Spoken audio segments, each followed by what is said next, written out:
Today is July the 30th. How important is our reputation? Jesus seems to address this issue in the next parable, Luke chapter 18, from verses 9 to 14. He also told this parable to some who trusted in themselves that they were righteous and regarded others with contempt. Two men went up to the temple to pray, one a Pharisee, the other a tax collector. The Pharisee, standing by himself, was praying thus: God, I thank you that I'm not like other people, thieves, rogues, adulterers, or even like this tax collector. I fast twice a week. I give 1/10 of all my income. But the tax collector, standing far off, wouldn't even lift his eyes to heaven.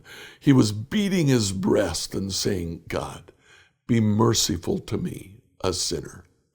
I tell you, this man went down to his home justified rather than the other. For all who exalt themselves will be humbled, and all who humble themselves will be exalted. So we've learned how to handle parables. First, the context. The context are those who looked at themselves as righteous and regarded everybody else as less than they were. The body, this beautiful story of two men who went to the temple to pray. One prayed a very proud prayer. I'm your guy, Lord. I'm really good. Nobody else can match me. The other, who said, God, I'm a sinner. Have mercy on me. That man went home justified rather than the other. Then finally, the saying, all who exalt themselves will be humbled. All who humble themselves will be exalted. Solomon talks about this at the very end of the book of Proverbs.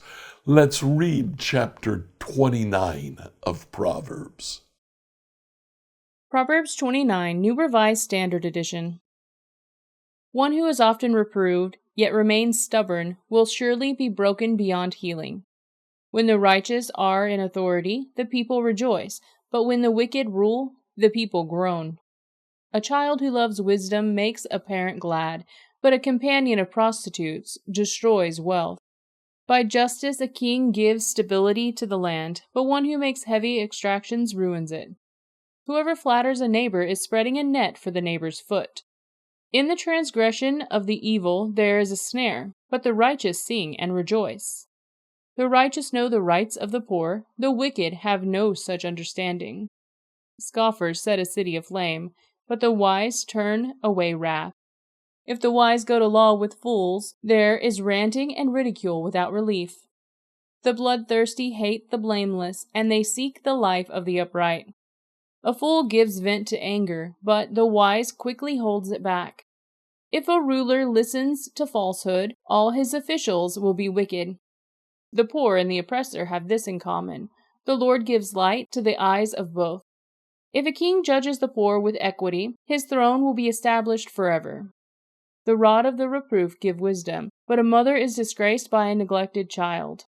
When the wicked are in authority, transgression increases, but the righteous will look upon their downfall. Discipline your children, and they will give you rest. They will give delight to your heart. Where there is no prosperity, the people cast off restraint, but happy are those who keep the law. By mere words, slaves are not disciplined, for though they understand, they will not give heed. Do you see someone who has hasty speech? There is more hope for a fool than for anyone like that. A slave pampered from childhood will become a bad end. One given to anger stirs up strife, and the hot-headed causes much transgression. A person's pride will bring humiliation, but one who is lowly in spirit will obtain honor. To be a partner of a thief is to hate one's own life. One hears the victim's curse but discloses nothing. The fear of others lay a snare, but one who trusts in the Lord is secure. Many seek the favor of a ruler, but it is from the Lord that one gets justice. The unjust are an abomination to the righteous, but the upright are an abomination to the wicked. So in the 23rd verse, Solomon clearly says, a person's pride will bring him down, but one who is lowly in spirit will obtain honor. What do we do about this today? How do you view yourself? Do you think you're doing okay? Take a closer look. Ask God to let you see yourself as He sees you. Scripture reading from the New Revised Standard Version by Emily Herrera. If you like what you heard today, subscribe.